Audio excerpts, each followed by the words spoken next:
Morning. Lovely. Love the colors. The fence and Springtime. yeah. Cherry trees are lovely. All right, we got a new chapter today. Woohoo! Time to get saved. Salvation and the holy relationship. Take pity on your split-minded self, guys, so long enslaved. Rejoice, whom God hath joined, have come together, and now rejoice, whom God hath joined, have come together, and need no longer look on sin apart. No two can look on sin together, for they who believe they are separate could never see sin in the same place and time. Sin is a strictly individual perception, seen in the other, yet believed by each to be within himself. And each one seems to make a different error, and one the other cannot understand. Brother, wherefore, excuse me, brother, the error is the same, made by the same, and forgiven for its maker in the same way. The holiness of your relationship forgives you and your brother, undoing the effects of what you both believed and saw to be sin. And with sin's effects gone, is the need for sin gone, with the undoing of the effects of sin. That's, once again, is like the best part of everything this book is about. That is the gospel. That is the good news. You're here. Mm-hmm. Ooh, it's a Right little there. too small for me. Right there. There. There we go. I had made it a little bit smaller before. All right. Because we see ourselves as separate, each party in an egoic relationship has their own individual perception.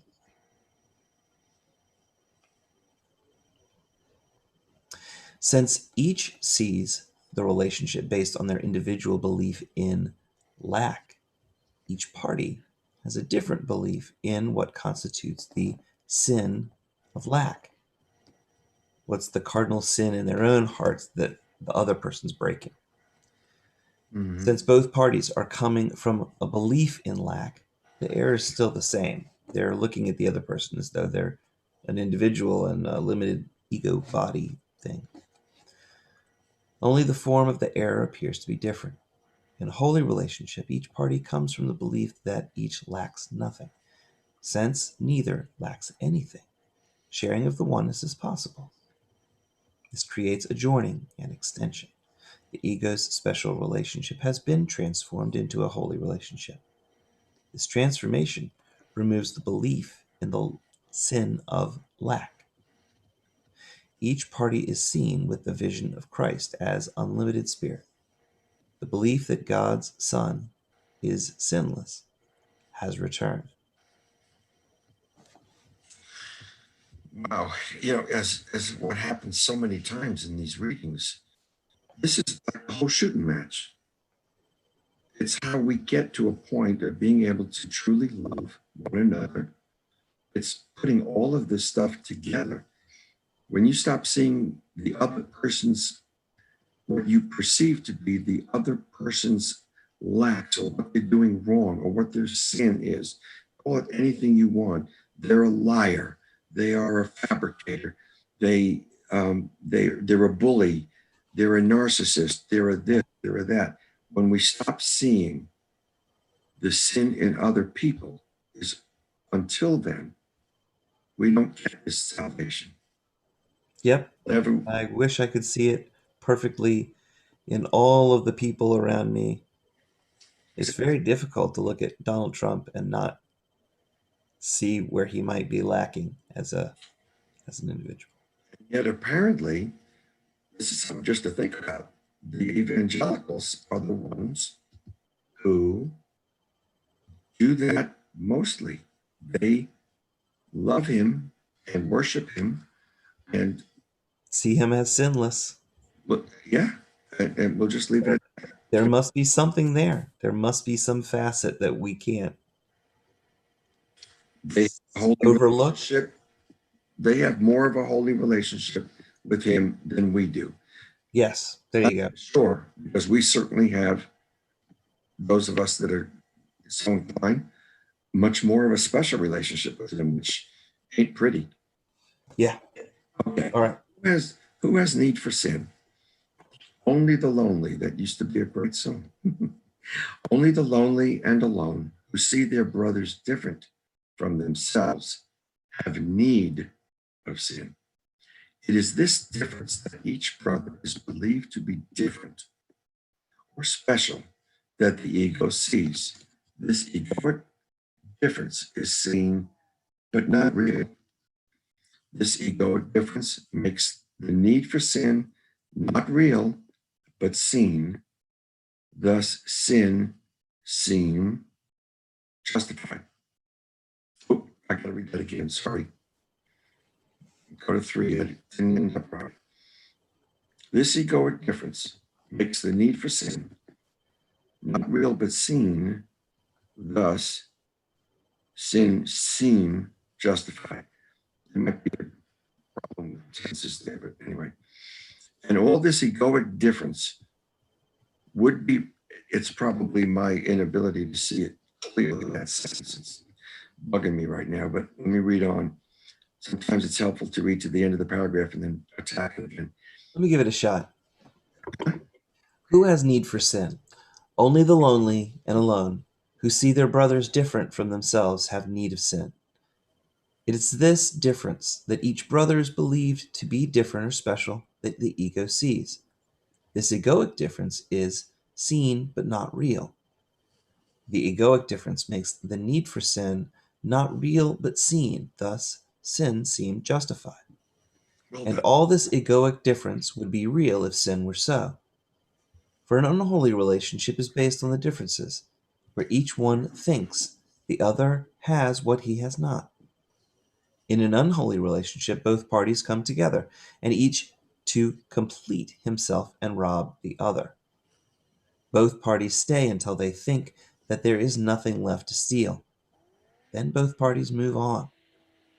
And so both parties in an unholy relationship wander through a world of strangers unlike themselves.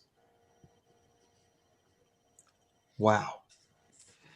Since they believe they are different and not the big S self, both parties in an unholy relationship live with their bodies, perhaps under a common roof that shelters neither, in the same room, and yet a world apart.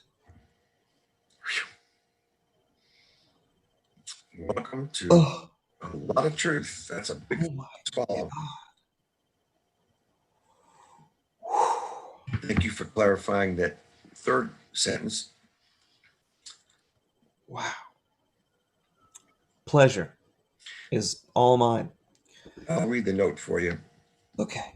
You can rest from the effect of that paragraph. Wow. I can't wait to see what Tom has to say. My God. No, in the unholy relationship, each party comes from their belief in separation and lack. Neither party can see past the body form since they believe they are the body. Each party only gives to get, since neither sees themselves as unlimited spirit. Sacrifice is required to get anything. The relationship is conditional and is only maintained as long as each party believes that they have outwitted and bested the other party in the negotiation. Every negotiation is a quid pro quo. When the relationship no longer is seen as a good deal, the parties quickly move on to what they now perceive as a bad deal. Each deal is an attempt to steal from the other what they perceive they lack. Each attempts to make themselves more complete. Seeing themselves as form, neither party utilizes the vision of Christ. The egoic thought system rules this unholy, special relationship. A holy relationship starts from a different premise. Each one has looked within and seen no lack within themselves. Accepting his completion, he would extend his completion by joining with another, whole as himself. He sees no difference between these selves, for differences are only of the body.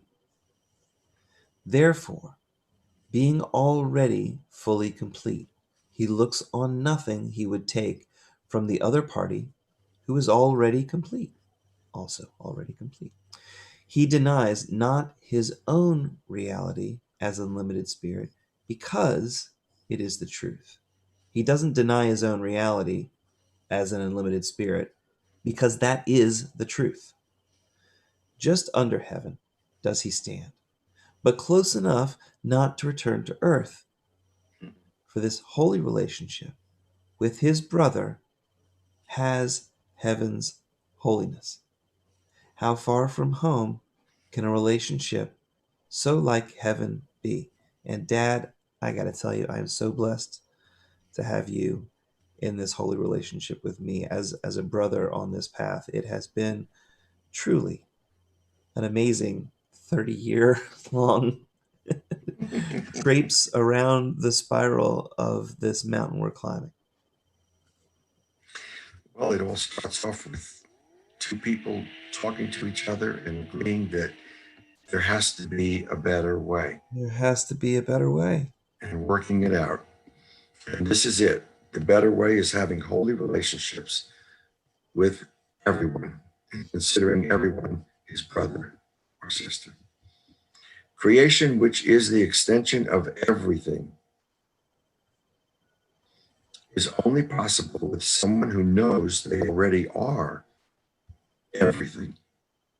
Lacking nothing, there's nothing to get.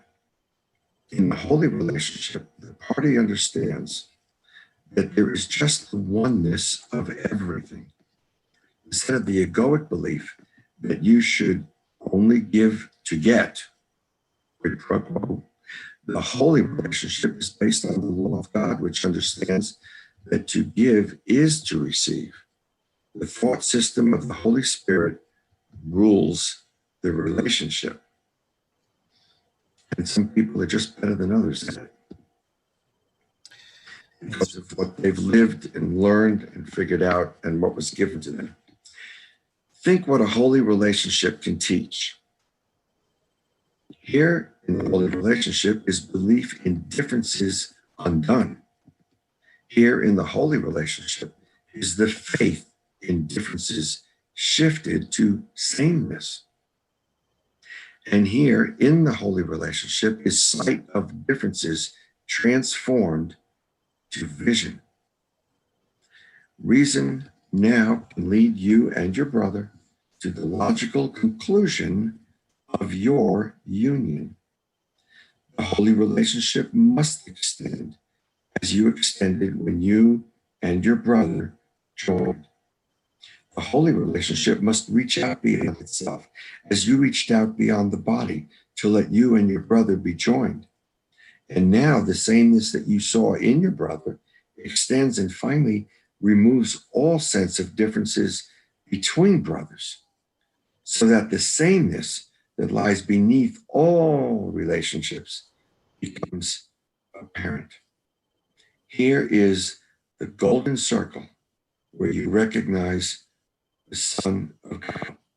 For what is born into a holy relationship can never end. With vision, we look beyond the body form to the Christ consciousness that we all share. That's the vision that we get as we study this book. Being able to see love in everybody and see everybody as part of this oneness. It's the gift that God gives as we allow Him to work through us. So, with vision, we look beyond the body form to the Christ consciousness that we all share. This allows reason to replace the insanity of the ego. Realizing our unlimited spiritual nature as a shared oneness, we only ask the question, what would love have me do? That's the practice. The unholy, nope. I don't know why I said that. The holy relationship is based on the desire to extend love. It is unconditional. There's the un, and there's another un. I hope that's what happened, but it is. No, look at it. It's that's the way you're I reading. do. I skip lines with my dyslexia and I extend Yes. my vision into other areas, but that was a funny little slip. Yes, it was. The holy relationship is based on the desire to extend love. It's unconditional.